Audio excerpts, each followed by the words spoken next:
There's a mass event like this, FBI offices around the country start taking another look at their cases, making sure, well, they haven't missed something. News specialist Keith McCord spoke with the head of the Salt Lake FBI office today. And Keith, his office has certainly turned it up a notch.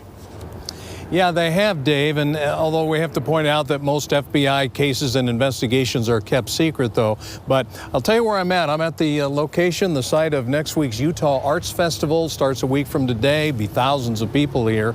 And the question comes up after an event like in Orlando, should the public be concerned about gathering where there are large groups of people here and in stadiums and that kind of thing? Well, the FBI says, hey, just go on with your life as normal.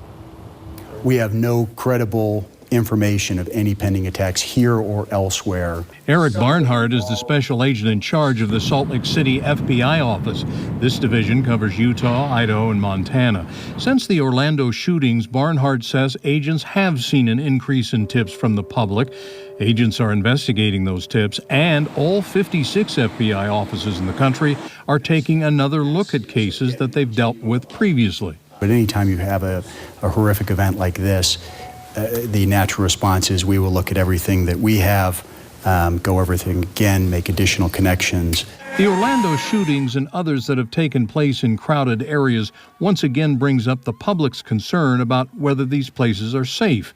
The Utah Arts Festival will attract big crowds next week.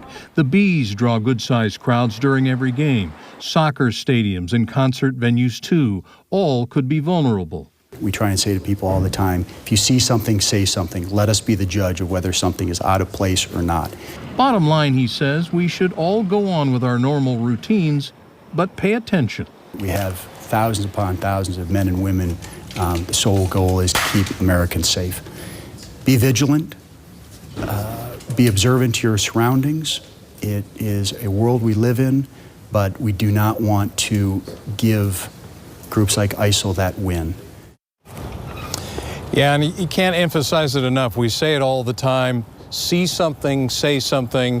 Wherever you are, call your local police department, the sheriff, UHP, the FBI, whatever. That's what they're trained to do, to check those things out. So let's not be afraid to call them up if we see something that looks just a little bit out of place. Back to you guys. Keith McCord, live.